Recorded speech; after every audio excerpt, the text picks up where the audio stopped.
what I was saying. Yes, I was saying about the Django's. So the moment you create the Django project, you get automatically many files of Python. Exactly.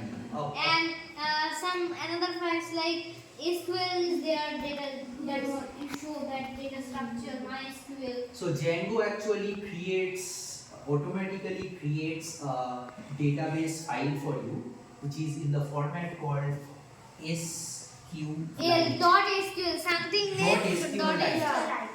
Right. So what ends up happening? So this MySQL or PostgreSQL, whatever you say, it is actually not in the form of a single file. But SQLite is the simplest way of storing data in a database, and it's literally a file.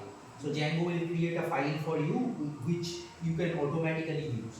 Now if you have to use another kind of database, then you can change the settings file. Django also has a settings.py file. Right? There we need to write app. Right. Sometimes. There you have the apps that you have to write, and there you can select what database you want. By default it is using SQLite, but then you can change it to MySQL, PostgreSQL, or any other kind of database. Right? So here's the structure. Now, as I said, like the moment you are creating a Django project, what do you get out of it, right?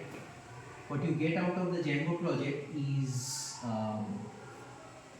like this. So, for example, here's your project. This is the main directory, right? Inside the project, it will create. Here you have all of these individual apps, right? So app 1, app 2, app 3. So in Django, each individual module is called an app. So you can think of each module as something that is doing one thing. For example, like WhatsApp for chatting, calling.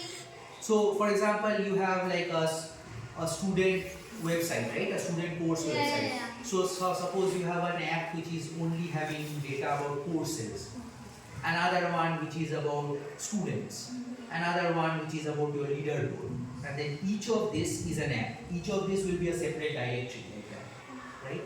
And then there's a directory also called project. This folder.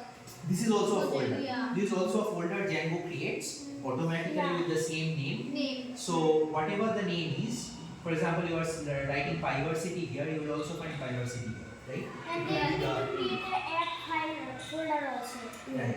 So these are the app folders that you are creating actually. Django doesn't create these for you, and this is what you create with manage.py. Exactly. Manage.py, and then you can say start app, and then it creates the app one by one. And each time you create an app, give different names. Exactly. Yeah. And inside each app, you then end up having all of those things. So first of all, if I'm talking about the projects, inside the project directory, you will get settings.py. Now if the Python files. Settings, here you should control all the things of that. Here you have another one which is called urls.py. Yeah, URLs. Right? So settings.py contains settings about your entire project. Oh yeah. It will work automatically. It will take, if I write hello and in the setting it will stop the hello also. Exactly. So it will, in the settings you are defining what apps are there, what database you are using, what you are using for interfacing between everything, right? And then inside that, if you are using some third-party libraries, you will mention that we are using it. All of those will be in settings. Like what modules we will use, all the things will written there. Right. So we have settings, we have URLs. urls.py file contains For the language of the URLs, like home page, about page, people will tap on